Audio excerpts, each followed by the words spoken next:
Welcome to the pre-show. Welcome to the pre-show. We are recording this episode on March the 1st.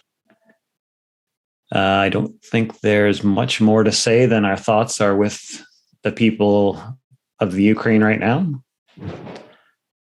And as a Russian, fuck Putin. We will be right back with our guest, Ray Chelstowski.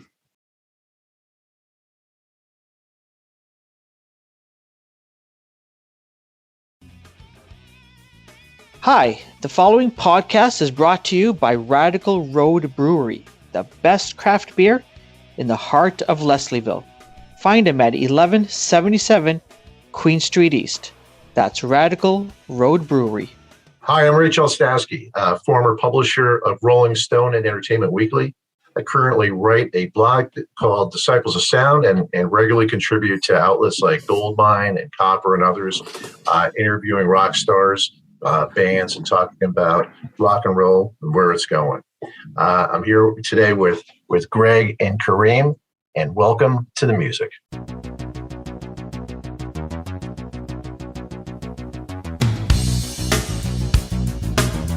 And so where are you right now? Are you is it Minnesota? No, I'm in Connecticut. I live in Southport, Connecticut. Our office is in Minneapolis, and we get out there like once a month. And it's a great, typically it's been a great music town. It's not right now. I mean, most of the places they're changing, but they've been open they open up on like Thursday night. And I mean, restaurants and bars would open up Thursday night and go to like Sunday at brunch. It's still Target made it, Target's the biggest employer in downtown, and they still were like on the fence about whether or not they were going to open up. So all these stores and restaurants are like, unless there's a Timberwolves game or a Twins game or a Vikings game, we're not going to be open. And it's too bad. I mean, there's right down, maybe like a block from our office is First Avenue. And those guys are starting to get back up, but they used to be 7 days a week, all kinds of music. So it's not there. Where I live in Connecticut, it's kind of interesting because we have casinos in the northern part of the state on the shoreline that are real big destinations for a lot of acts. And so we have a couple spots here in Fairfield and Bridgeport that get a lot of bands that can stop here and perform and then hit the casinos, then hit Boston. So it sort of falls within that strike point of like you're not within 50 miles of of a venue you're doing in Manhattan. So we get a lot of really interesting acts that perform here, and sometimes in really small venues. So it's kind of cool. And we're back. I mean, we're definitely back here. Good. We are just opening. We're full capacity, I think, as of today. I don't know about live venues. I think the Raptors at the ACC are doing full capacity. Oh, they are now. Oh, I thought they were still at 50. Okay. Yeah, I don't know if it's today or tomorrow, but yeah, they just started. So things will get back to, in air quotes, normal. Yeah, guys have been. You're in Toronto, right? Yeah. Yeah, you guys have been in like a crazy lockdown for a long time. I mean, I don't know how you're doing it. It's been on and off. It's been strange. So obviously, in early 2020, when nobody knew what the heck this was, things shut down. I remember maybe half the time I would go to a grocery store. I tried to go early in the morning so there'd be no rush. But sometimes there'd be a lineup to get into the grocery store because they wanted to make sure that there was enough space and there was no crowding. Obviously, theaters closed, restaurants closed, gyms, like all of those places closed. Schools closed for a bit. But then I think in the summer, we thought things were quote unquote normal. I think, right? The summer of 2020, Gregg? No. Yeah, but they weren't quite normal. They weren't quite there. Of like, even you would go up to our cottage and we would leave. You know what I mean? Like we were still not really hanging out. That's right. I'm mixing my summers up. last summer, we thought things were normal. Yeah, 2021. 2021 summer, we thought things were normal. I went to a couple of concerts. We started, meeting up with people. And then this Omicron thing happened, and they sort of closed things down. But speaking of work, a vendor was asking today, "Are we meeting in person, or are we meeting on Zoom?" And I said, "I don't know how I'm going to go back to the office. I don't have time to travel to a meeting, let alone travel to an office. I'm just literally, my days are packed." Yeah, I mean, it's not. It's funny, in Minneapolis, we're almost like it's an exaggeration, but we're across the street from one of our clients, and he works for the ad agency for Target, and he's the CEO of the shop, and they're not allowed to see vendors. Like we could probably look at each other through the window and wave, but it's kind of ironic. And I have a buddy of mine who works for Bolt House Farms, and they don't. Most of his clients don't go face to face, but they'll go to a supermarket and he'll get a cart, and they'll walk side by side and have a conversation. I don't see it. I don't see it changing. It's so efficient. It's not the best way to do this, but versus making people travel, the time, the whatever, you can bring as many people as you need into the call. It's different. I mean, I did an interview with Immediate Family. You guys probably know these guys. They were once known as The Section. So these guys backed up everybody from Jackson Browne, James Taylor, Warren Zevon, et cetera. And I had them all on the screen here, right? And they weren't all together. But nice. It was a lot of fun, and it was such a great exchange that it became the interview. Like we went live with we posted this, right? Because it was fun. Waddy Wachtel to exchange with Russ Kunkel and Danny Korchmar, and it was really cool. And so I think that the other ability to record these things is it's hard. When I was a publisher of Newsweek years ago, we had this meeting with a guy who was a billionaire in Brazil, and he had a big influence politically on a lot of things in our country, not just as his own. Oh, wow. And we were talking about him potentially sponsoring something that our editor Tina Brown was putting together. And we went to this conference center in Midtown Manhattan, and it had a Cisco system in, which was basically a half conference room table, screen in front of you. You sat at the conference room table, and everybody on the other side was sitting at the conference. And so even then, there was this capability to do what we're doing now. Yeah. But to do it in a group setting which is different from here, that you can turn to a colleague and go slip them a note, and you can be a lot more productive. But it was an ability for them to be able to go, oh, you know what, we're going to bring this guy in from marketing, and he's going to talk to us right now. And the guy would come in, and you wouldn't have to go like, oh, we didn't bring so and so with us when they right. So it's interesting for me, like that as a segue. I find that people in this setting and in the old school phone interview are much more comfortable to talk than they are face to face. They're very uncomfortable. Many people are. Like there's certain comforts that they have that they can turn to, that it could be a nervous twitch. They could play with their phone like I'm doing right here. Yeah. And they'll speak to you more freely than they will backstage or in a restaurant or in a hotel. And when I tell people, people are like, oh, you didn't see them face to face, I'm like, I prefer not to. Interesting. They're all so much more comfortable. And ironically, the more famous they are, the more comfortable they are in that format versus somebody who's new and up and coming. Like there are certain people who get to a certain level where they're so programmed and they're so trained by their PR people. You're not getting like the real them, like a Tom Hanks or a Julia Roberts. You're not going to get like anything real out of these. They're so rehearsed, so programmed.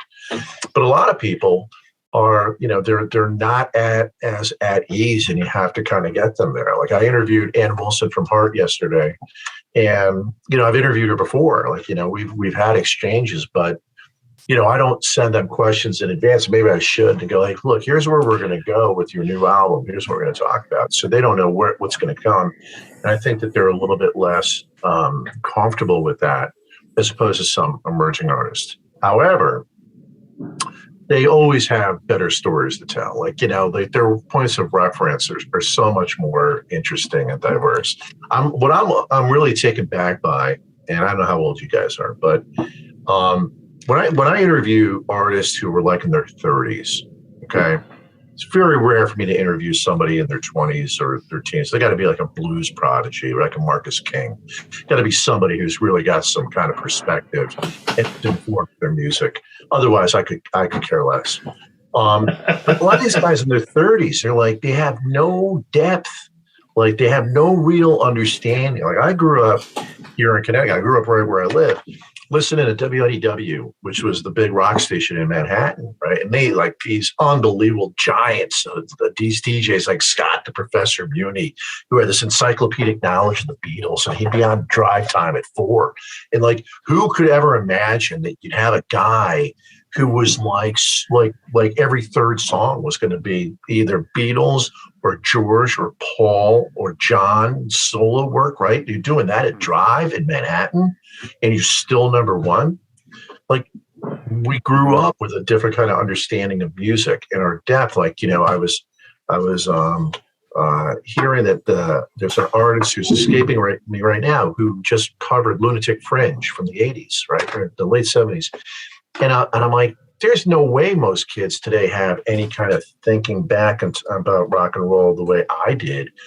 Growing up in the 80s, I was hearing 60s tracks on WNEW, and I was hearing 90s or 80s, 70s, and 80s and going deep. And today, I don't know that, like, when I talk to people who are in their 30s, like, they understand, like, they'll know, like, Hardest, and they'll know Blood on the Tracks. And I hear those albums referenced all the time. Right. Yeah. It's really rare to hear somebody go, all right, I'm going to talk about Big Star, or I'm going to talk about Spirit, or I'm going to talk about these bands that really had a huge impact on a lot of acts that they probably, when they were like growing up in the late 90s, listening to Counting Crows, those are the bands that informed them. They have no sense of that. And so the perspective they bring to the stories isn't as rich.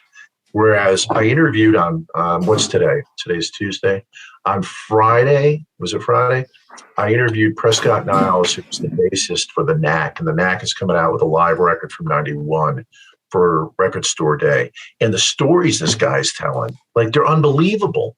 Like, he has so many stories to tell. Like, we went for an hour. We could have gone for another 3 hours. And it's not, it's about him, spending time as a teenager at George Harrison's estate because he was friends with other people. Wow.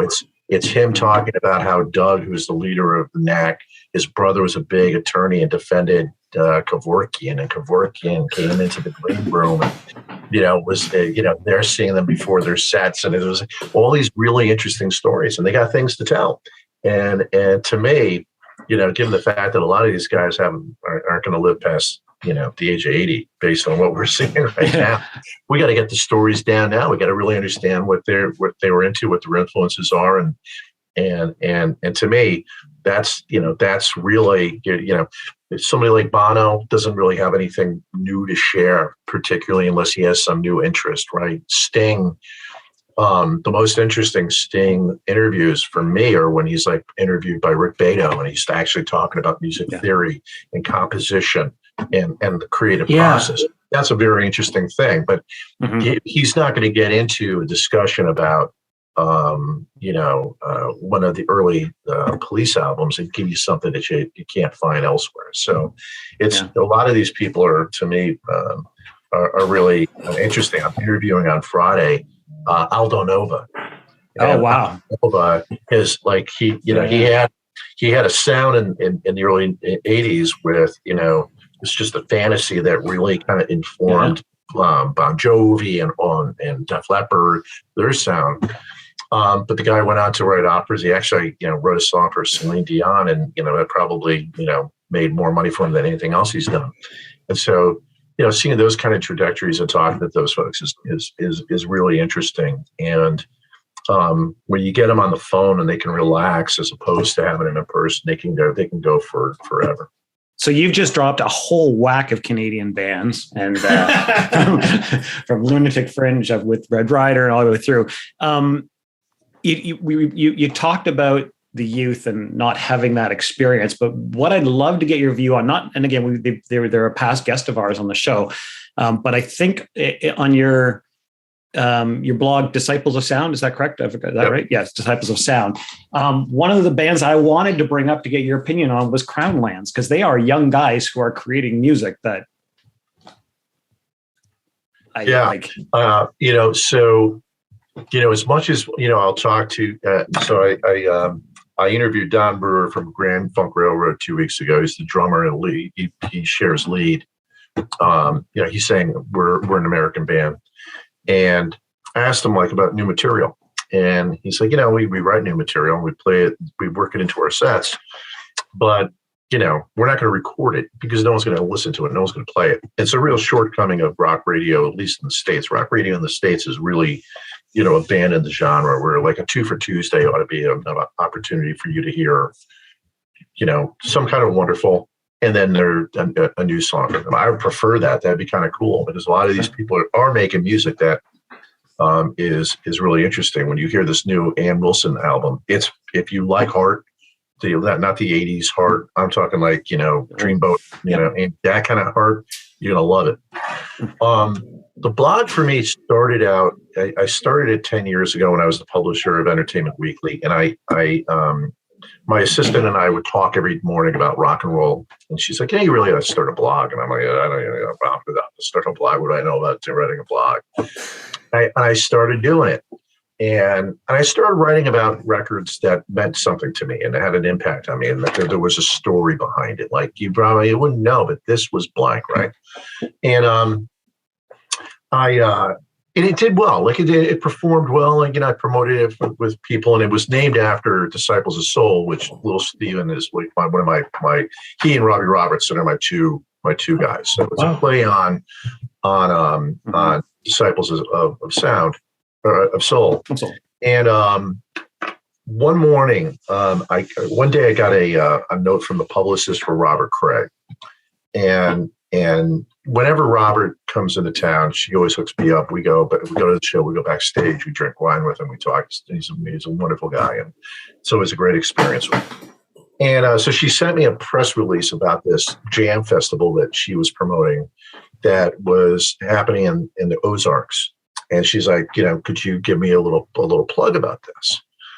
And it was the Wakarusa Festival, and I did it. And as much as I'm into like jam bands, like I don't go really deeper than like Pigeons playing ping pong, or I don't go deeper than that. That's as deep as I'll go. And even though I do a lot of writing about like the Grateful Dead and the Allman Brothers, and deal quite a bit with their organizations, there were a lot of bands within that lineup in the building that I didn't know. But I thought that the idea of this festival was pretty cool. So I wrote this piece. This is a true story. I wrote this piece on a Saturday morning before like 7 a.m, shortest piece I'd written, right? Put some point of view on it, right? Go to take my daughter to a basketball game. I come back around 10 o'clock. It's got 50,000 hits. I'm like, wow, right? Go to, back out after lunch. It's got like 200,000 hits, right? End of the weekend, it's got like 500,000 hits. And I can't add this stuff up. And most of it were people like, this guy doesn't know what he's talking about, really getting into this thing, getting engaged. And then there are other people like, God, right on, man. It was total polar opposites. You're either right on, man, or you don't know what you're talking about. And what it showed me was that a couple things. One, unless you have a real compelling book about an existing album, right? It's probably been covered in some way. So it's got to be an interesting point of view. And that when you write about new bands, some of these bands really have really rabid followings and can get after it.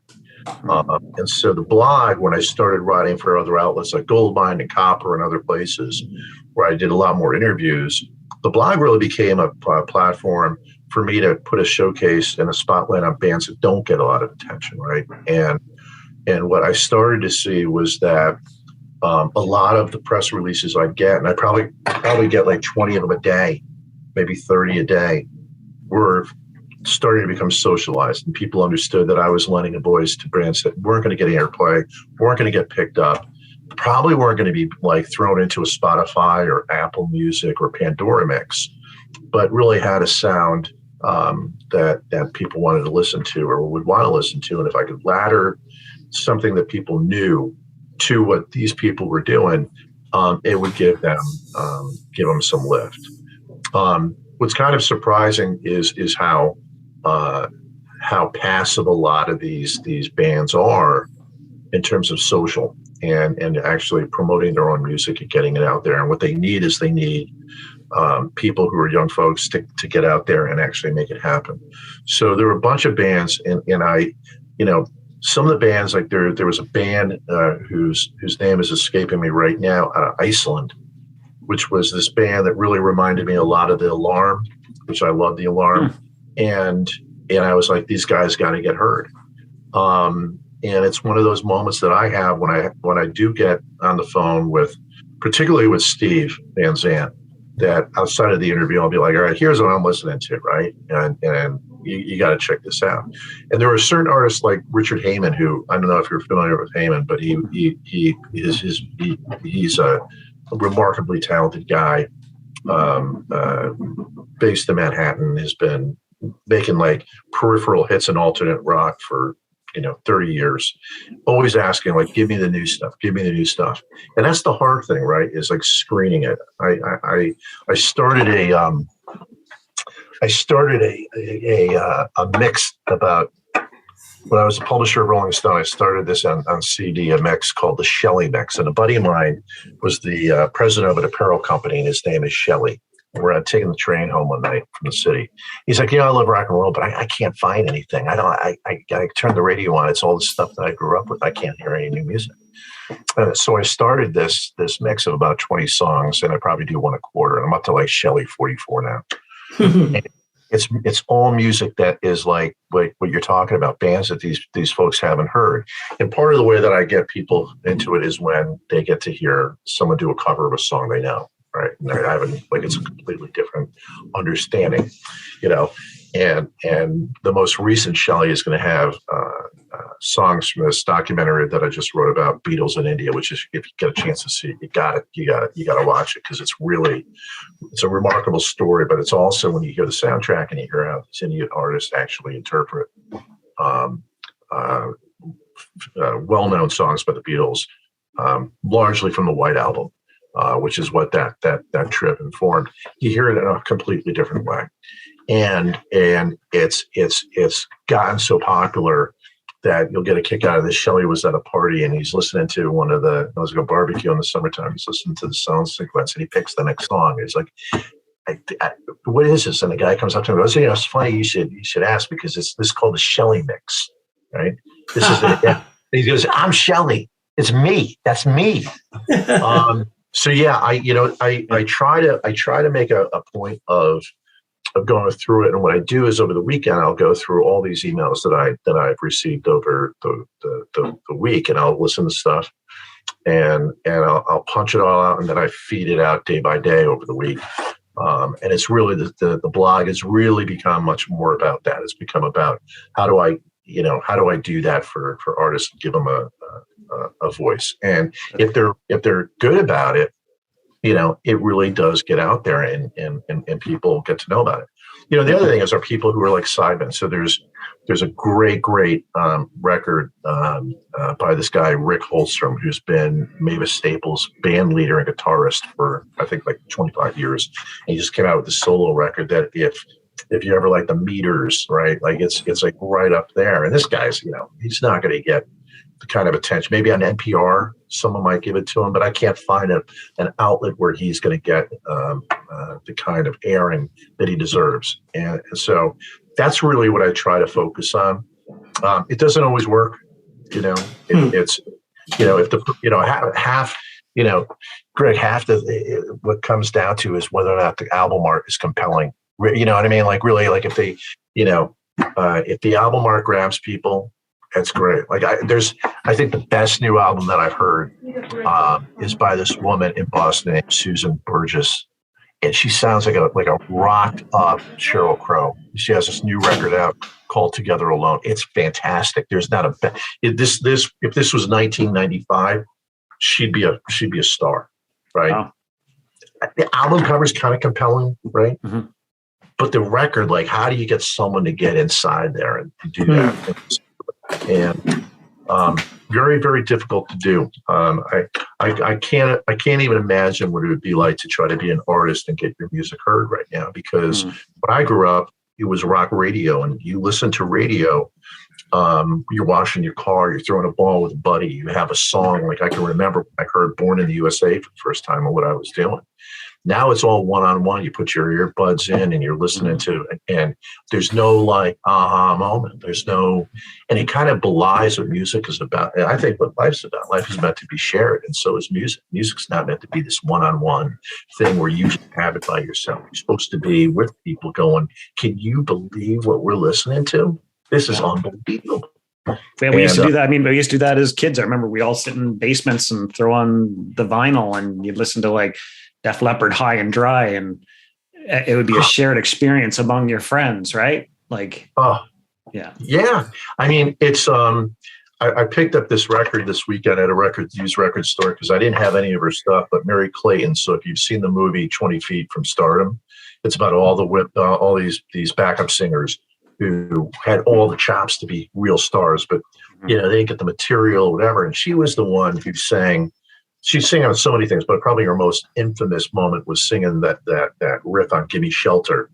So she was a female voice in the back. I mean, just a huge powerhouse. I can't get enough of that song. Right, and she was pulled out of bed in the middle of the night, literally like 2 a.m. She was pregnant, had curlers in her hair, was in pajamas and a robe, came to the studio, knocked it out first try. And then they were like, you want to do it again?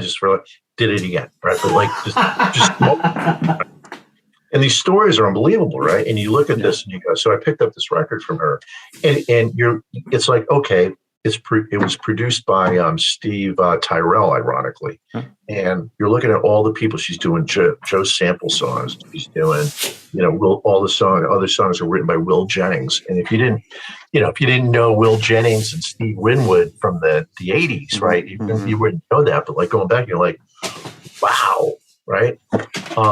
That idea of sitting and pouring over liner notes, to me, that's been my whole life. I think he's geeking out over something right now on liner notes. I thought it was I thought it was on this album, Exile on Main Street, but because I remember no. It's on Beggar's Banquet, isn't it? Yeah, Beggar's Banquet or Let It Bleed. I can't remember right now. Yeah, I remember watching the documentary of Exile on Main Street. It was just fascinating. Just amazing. It's remarkable too that the record probably for a long time it was my favorite rock record of all time. Ranked among the best rock records of all time, and it had really effectively no hit. Right? I mean, it had Tumbling Dice, but Tumbling Dice wasn't like for a double album. It wasn't a record that was like Tattoo You, right? And yet it's gone down in history. Let It Bleed. The Stones are so fascinating because they toured for 50 years on 4 records. It's like you're right. Yeah. It's amazing. We talked about this whole phenomenon of sharing music and listening together. And that sort of brings me to, one of the things that Gregg and I wanted to get your thoughts on is streaming. And I think it started from file sharing and, places like Napster and such. And was it LimeWire, I think, was one, was one that I used back in the day.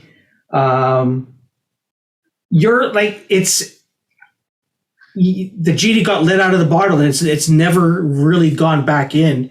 Even though, we've got quote unquote legal places to listen to music, like your Spotify and your Pandora. Will I don't know if the question is can music recover or will music recover, but what are your thoughts on where we are today with music streaming? It's a really good question because I literally just started streaming, and I got earbuds for my phone, and with it came a 6-month free trial to Apple Music, and I find it when I'm walking the dog to be a very practical thing because I don't have any wires and I can do what I'm doing. I have a tree house where I have people up to listen to music, and I have an old school iPod. Okay. Yeah. I think I've got it right back here. And people are like, hey, do you have this song? I'm like, no, I don't have that. And I've got like 10,000 songs on the iPod.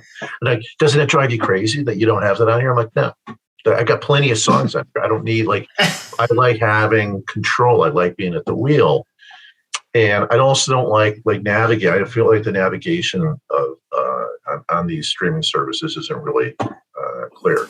Years ago, I took a trial to Spotify, and I was going to build a Tom Petty channel. And so their algorithm started to inform that channel. And because he was from Florida, right, it started throwing like Marshall Tucker and stuff into it. I'm like, I'm not here to diss on Marshall Tucker, but like, I'm not thinking of Marshall Tucker when I'm thinking of Tom Petty, right? Like, it's not the same kind of genre. So I found that the whole thing was kind of a miss. I think that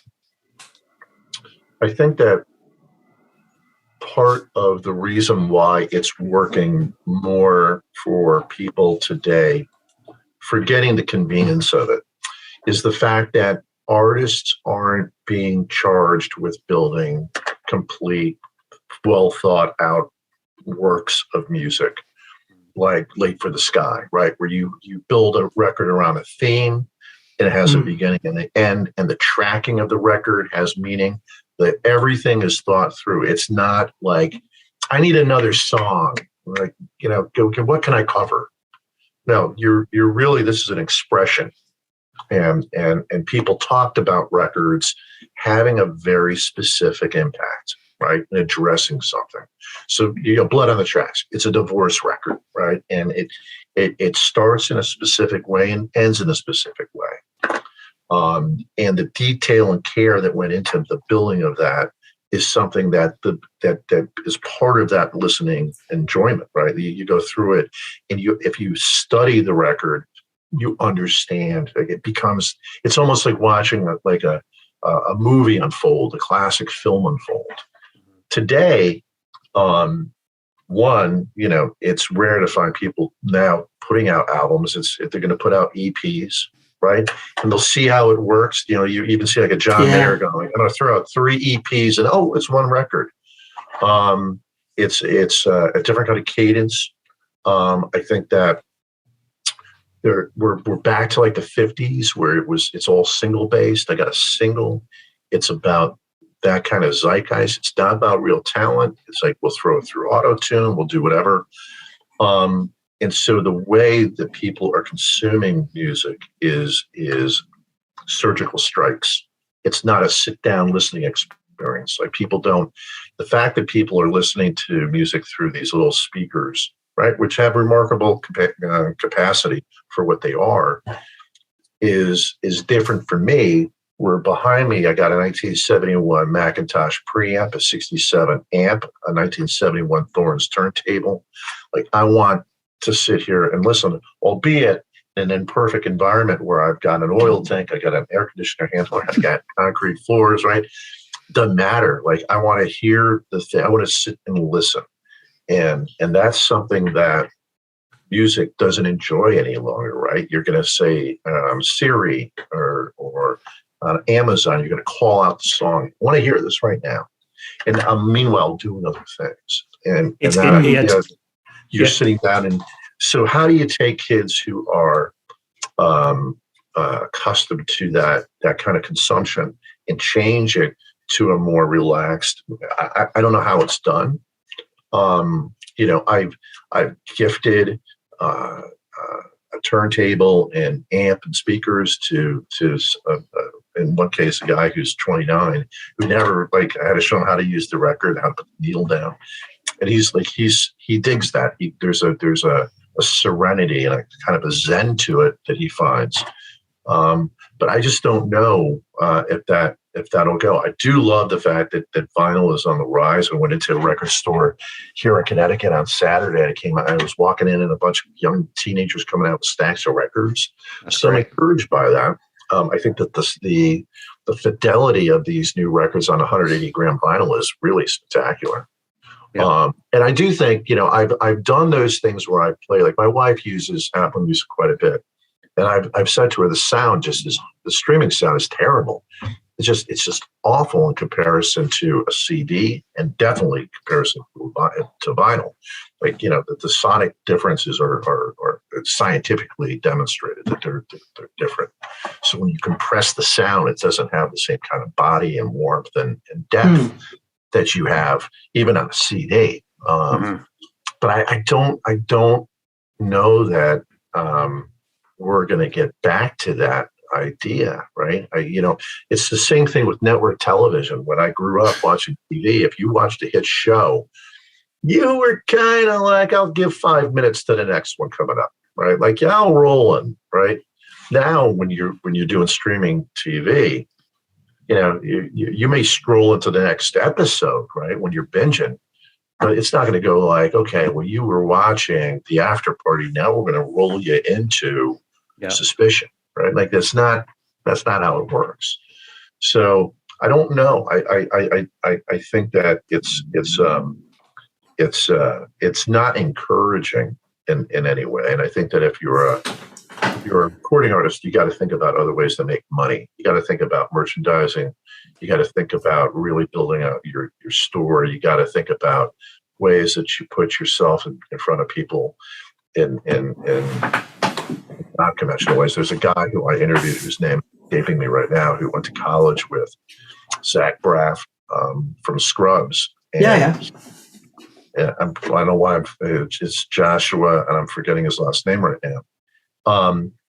The guy got his song on Scrubs because of Zach, right? It was his first song, and he started doing all these television appearances where he's on all these different shows. Just his music is playing, and people are using apps to determine who he is, and so his streaming numbers are through the roof. I forget how many millions he streamed, but that was his pathway of actually building a fan base that he could tour around. I think that there's still the way that the Blues Traveler did it, and frankly, John Mayer did it, where you get on the road, you start touring, and you start building a fan base, and it's old school. Yeah. But the idea of the Knack coming out, a band like the Knack coming out with a great song like My Sharona and it going to the top in rock, I can't see it. I can't. I want to see it. I can't see it. It's interesting. I was looking at 2006, the year that you started at the Rolling Stone, and I looked at the top 3 albums of 2006. And it's interesting if you compare it to today. Bob Dylan, Red Hot Chili Peppers, and Sonic Youth, 1, 2, and 3. And, I listened to the Rolling Stone podcast, and, when they did the top albums of, 2021, the sound is so different today than it was then. I wanted to ask you, Ray, you talked about, quality of music. I don't know if you've read this book by Neil Young and Phil Baker, To Feel the Music. Back when Neil was trying to build up Pono, and now he's turned that into Neil Young Archives. Just wonder, I don't know if you have any thoughts on, his fight to improve to improve the quality of music that we listen to, and to have, as close to the sound that the artists hear when they're recording in the studio versus, like you said, everything's all compressed to these days. Yeah, I mean, I think it's, I think that it's sort of a pointless exercise because there's no point of reference for most people, right? Like they don't know. I use the example of one time I was in a car with my oldest brother and we're driving. He's like, "Hey, what does that sign say? How many miles until the exit?" I'm like, "I can't read it." He said, "You can't read that?" I said, "No." And he handed me his glasses, and I was like, "Oh my God!" Like glasses. Like I need contacts. I need something. Like this is what it looks like. This is what it looks like. Like I had lived where there was such a small, difference in terms of my vision. What the prescription would do. And the same thing holds true when I take people through. I love doing it. But I go like, okay, what we're going to do is we're going to take one song, and I'm going to play a record. Then I'm going to play a CD. Then I'm going to play a download. Now we're going to stream it. And you see the progression where it becomes thinner and thinner and thinner and thinner. But without that context, you don't really have any understanding that you're being let down. I think what he's done in that regard is noble. Yeah. I think as an artist, you really do. You spend so much time, hopefully, in the studio working to an absolute, to a point of perfection that you want it to be represented that way. So I get that. I just don't know that the market,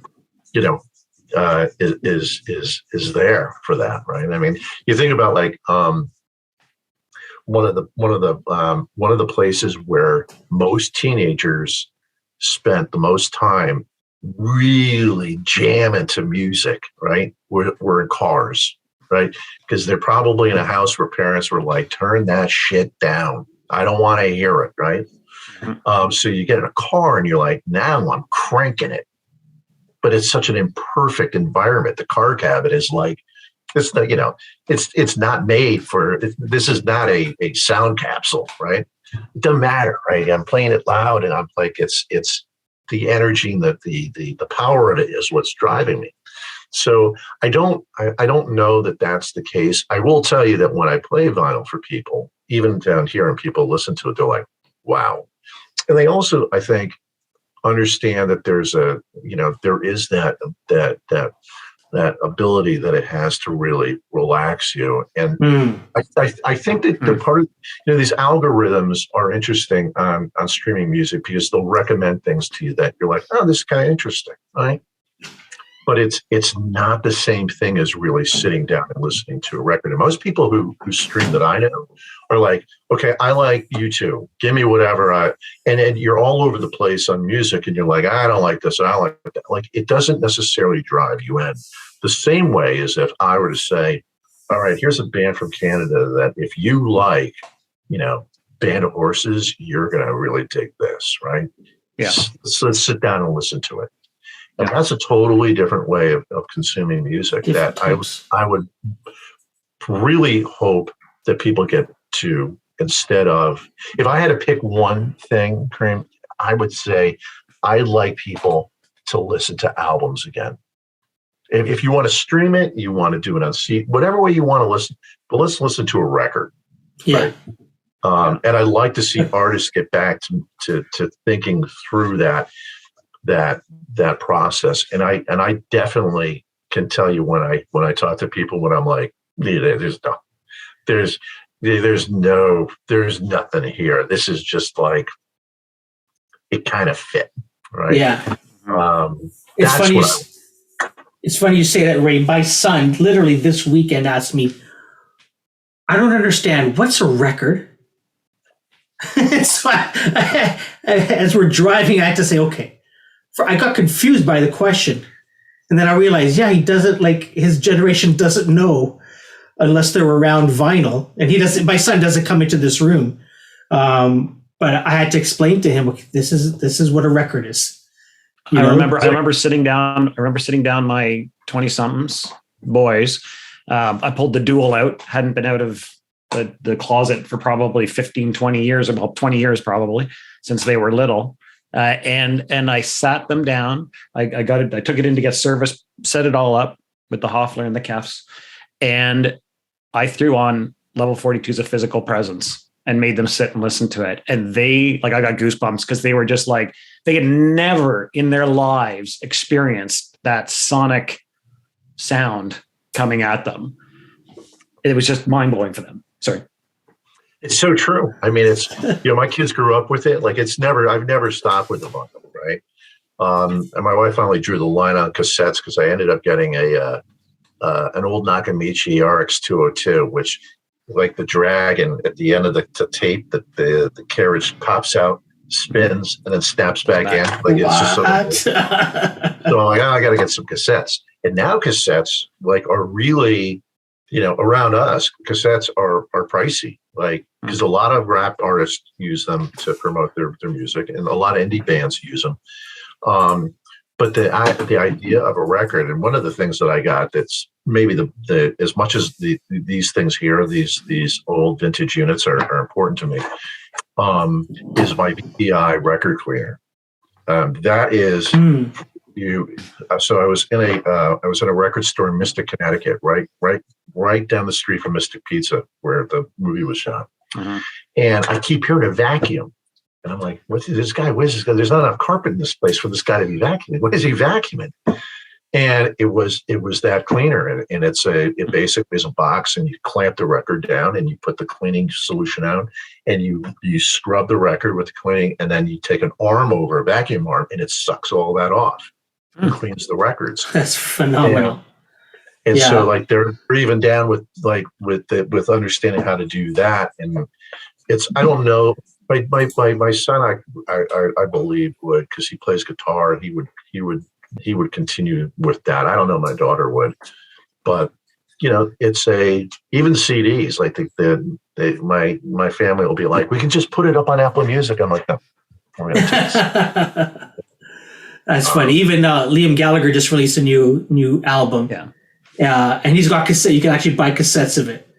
Right. I saw that. Yeah, it's hilarious. Sting is the last. I don't know if he's the last. The last I heard, artist to sell a portion, if not all, their catalog over to a big company. I think Universal is who he sold his catalog to. And for a while I thought it's all of these people that are, they want to cash in. They're nearing retirement. They need to cash in. They need to do their tax planning as they near the end. But then there's also people like Mark Ronson, who's worked with a lot of current pop stars, and Jack Antonoff as well, who've done the same thing. So I don't know if it's about retirement planning anymore and cashing in. But it's very interesting. It's one of the great letdowns of rock and roll, in my opinion. Tell. Yeah, interesting. You think that? Okay, go ahead. So if you're worried about Sting's financial position, I'm not worried. He makes apparently somewhere like between $6,000 and $8,000 a day for royalties on Every Breath You Take alone. Wow. That song alone earns him $6,000 to $8,000 a day. So the idea that this is about, nest egg that he and Trudy need to make sure that, they can make ends meet through these high inflationary times is probably misguided. I'd like to believe, as a lifelong Springsteen fan who's lost a lot of, what's the word I would use?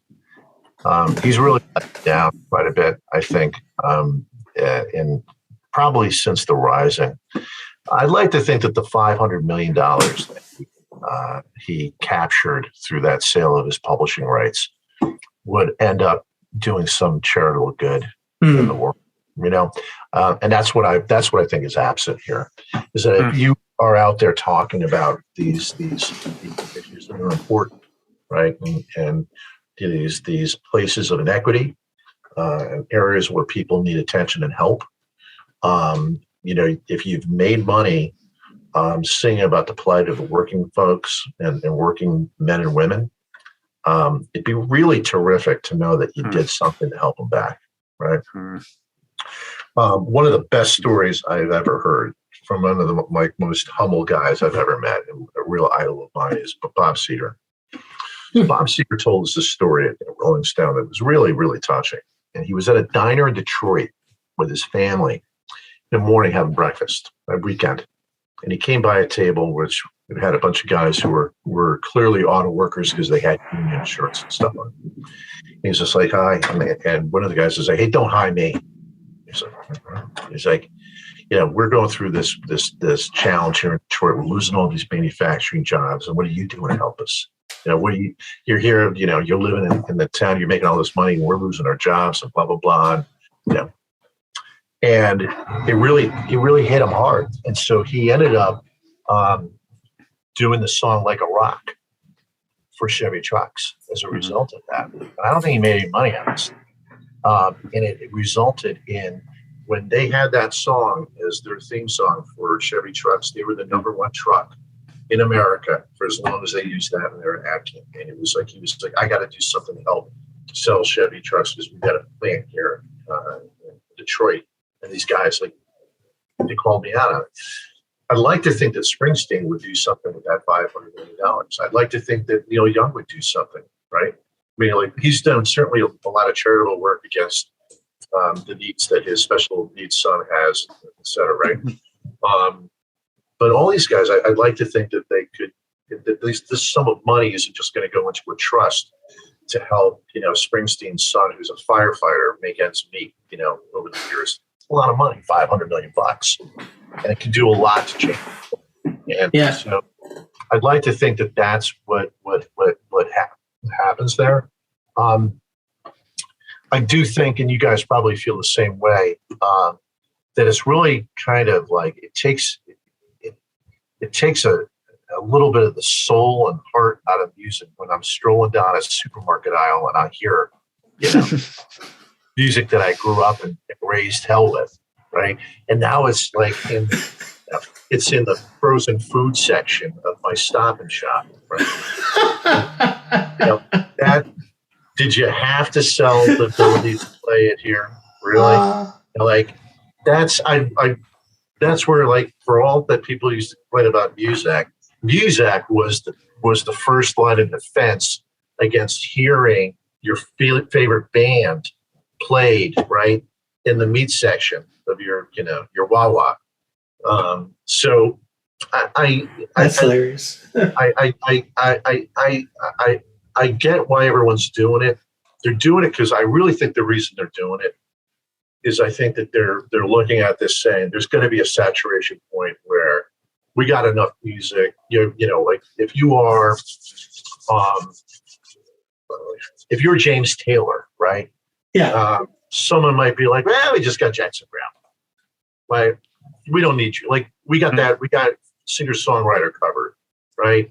Oh, Carole King, we already got Carole King, so we don't really need Carly Simon. I think that people are doing it the way they're doing it right now because they're being advised that there's going to be a point in time where you're not going to command that money because they're going to be looking for certain slots to fill. We've got a female singer-songwriter from the 70s. We've got the punk band from the early 80s. We've got, and then there are some people who I don't think that will ever have a market for that. Thank God. And their music will stay pure, like Zevon, like Tom Waits. Like Tom Waits, you're not going to sell Wonder Bread with it. You're not going to, I don't think. Anything's possible, right? And even like someone who's another big, I'm a huge fan of, Paul Weller. I can't see Weller ever letting himself commercialize like that. He'd have to be on his heels financially to make that happen. So, if you read the stories, if you read the book like Mansion on the Hill, which is a great book on Neil Young, Springsteen, and Dylan, who all had a song called Mansion. These guys they're capitalists at heart. They are capitalists. John Bon Jovi. Apparently, everybody in his band is an employee of John Bon Jovi Inc. So it doesn't surprise me on some of these folks. It may surprise some people who don't know enough about the artist to understand how commercially minded they really are. Mm-hmm. But I think I've gone on record here that if Waits or Weller sells the catalog, wherever you are, you'll know that wherever I am, I'm not very happy. You're crying for sure. Perfect. We probably have time for one more question, Ray. Although, we could probably go on for hours, to be honest with you. You asked Ann Wilson a question. I don't know if it was the first time you spoke to her. It definitely wasn't yet when you spoke to her yesterday. Right. But you asked her, "Is rock dead?" And I think you were quoting Gene Simmons. Yeah. Who claimed that rock was dead. I want to ask you that question. Is rock dead on March the 1st, 2022? So I ask a lot of people that question because there was an article in the Washington Post called "The Death of the Electric Guitar." And it ran a couple of years ago. And it was about the fact that the electric guitar is absent in almost all popular music. You don't need guitar in most of what you hear on a C100 station. And then it coupled with the fact that Fender and Gibson were filing for bankruptcy, right? And Guitar World, Guitar Center, these stores were struggling. And that even in rock and roll, there weren't the guys who I grew up with, like Eddie Van Halen, who, like, when that solo came in, you were like doing air guitar, right? So even rock and roll that was being made wasn't being built around a solo, right? Or capacity in that area. I think that rock and roll isn't dead. It's in hibernation, right? It's in hibernation in that it doesn't have a rightful outlet for you to discover it. It doesn't have an ability for you to go, wait a minute, what? That sounds fantastic, right? For all the discussion that people are like, well, it's derivative. Oh, you know what? A lot of stuff in the 60s was derivative of the 50s, and the 50s was derivative of the blues, and the 70s was, you could ladder it back to folk, and to, like, if you want to talk about what was the most, and Steve Van Zandt does a better job of this than I will right now, but the most important music period of rock and roll was the late 60s, because it was the time in which rock and roll was most creative and most commercial at the same time. It could be exploratory and tap into jazz and folk and world sounds, et cetera, and still be commercially viable because the audience was open and available to it, right? And then in the 70s, it became corporate rock, and corporate rock was about what we are today. It's about driving hits. I believe that there's music out there that's being made by a lot of artists that is like, if you told me you liked the Stones, I'd go, you got to listen to Jesse Malin. If you told me you liked the Who, like, I can direct you to people who are making music today. If you told me any band that you like, that you'd go, I got to listen to it. And that's really the spirit of the Shelley CDs are at. The problem for rock and roll is that it's kind of like newspapers, right? Newspapers, advertisers abandoned it, right? And then readers abandoned it because they wanted immediacy, right? Radio abandoned rock and roll. If radio was there, terrestrial radio was there, radio would be in a different place than it is today. Satellite radio had an ability to do that and started curating rock in some interesting ways with stations like the Spectrum. But what it really needs is it needs someone to amplify and put it in front of folks, right? I really believe that what we have today in terms of music are people consuming things that they're fed.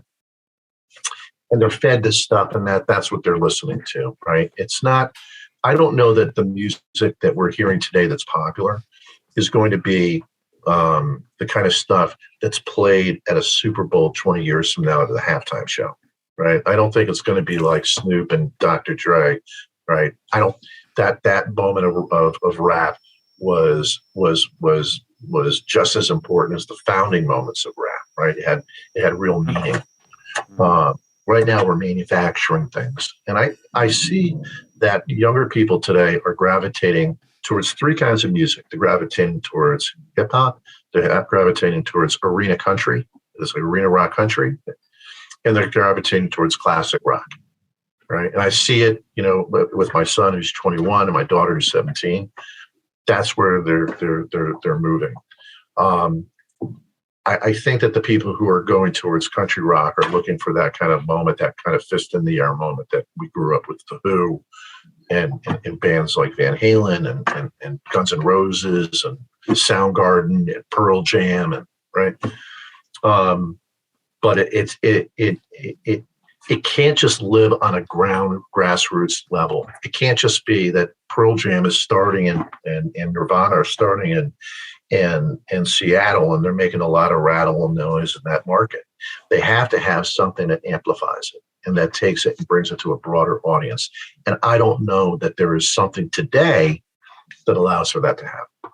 Yeah, and that's because I've been waiting for like the next grunge. And I'm not saying the next grunge, but like I expected the next movement to have happened by now, and it hasn't. It's frustrating. And we've had the environments to foster that creativity and that anger and that angst. And I mean, maybe because of what we're seeing today in this global situation, maybe, I don't know, maybe this is it, but I'm miffed at why we haven't seen that movement. I think the music is there, though, Greg. I think the music is there. I think something that Ray said, there's not, those DJs aren't around anymore to share that, and it's, we're listening to computer whatever generated Spotify algorithms. wants us. Yeah, we're what listening Apple to that wants stuff, us to. right? Yeah. I mean, when I was talking to Don Brewer from Grand Funk Railroad, his wife was in radio for like 25, 30 years, and we've all seen this where they moved away from having live DJs to where it's all automated, to where they're actually doing they're doing reads from home. They're not even going into the studio to do promotional reads. And so, you're losing that voice, and we had, DJs for years. And we had a guy named Vince Scelsa here who ran a show forever called Idiot's Delight on Sunday nights. And he would bring these really random things in, right? And he curated kind of like, the way Tom Petty's show was on Sirius. Great show. Dylan's show where he'd pick a word and he'd build a show around the word. That was real entertainment. The thing that really, honestly, guys, that really shocks me right now, and it is the hope.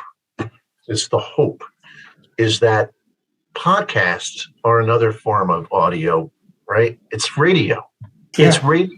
And the fact that there isn't somebody out there taking the platform and making it something like, if you look at Joe Rogan and he can have as many people as he has, just take a fraction of that. Instead of 100 million people, give me 5 million people who are listening and let me play music for him and go, if you like classic rock, just like Shelley did when he said to me, could you make me a mix?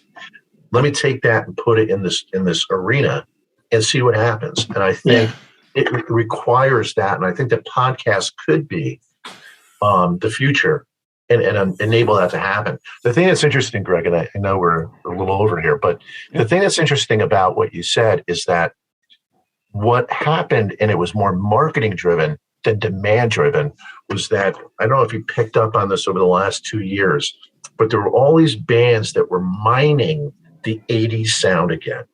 And it was like, okay, let's go to this because it's got a pop hook to it. And maybe we can take these bands and they can take that and make that the way to get in front of people. And it doesn't, there was, the market wasn't there for it. It was trying to create a market. And that kind of fell apart. The last movement that I can think of that what you're talking about, it really didn't have the same impact as grunge, was the rap rock sound, right? It was like with Kid Rock and other bands like Linkin Park we're taking rock and rap and putting it together. But you're right, we're looking for it. And I've often said that John Mayer is the guy who could save rock and roll, and he continues to go like, I don't know which way to go. Like I'm going with the pop, I'm going with the Dead here. I got something that's a little bit more like Steely Dan. I'm going with Joni Mitchell. Like it's all over the board, and it's so derivative that it hasn't allowed for him to really create his own voice the way Clapton did, where you go, oh, that's Eric Clapton, Santana. Oh, that's Santana. Yeah. To even somebody like Kingfish now or Marcus King, like who are creating but don't have the audience that he has. I mean, I could go for hours here, guys. Ray, I got a lot more in the tank. Yeah. awesome. Ray, thank you so much for this. I really appreciate it. So really, we're so appreciate you joining us. Let's not any of us hold it against ourselves that we know Hilton, but I'm glad that I'm glad that Hilton introduced us, and we'd love to get you back on. I didn't get through didn't get through 2/3 of my questions that I had for you. And what we'll do maybe is, I don't know how much you come up to the office up in Toronto, but, once we do open up, we record at a local pub called Radical Road. And so if you're up this way for meetings or whatever, we'd love to have you out. We'll sit down for a drink or whatever. He can have his Diet Coke and we can carry on the conversation, if that makes sense. I love it. Awesome. Hey, guys, thanks for inviting me. Definitely, I'd love to do it again. Thank you so much. Take care. Cheers. All right, guys.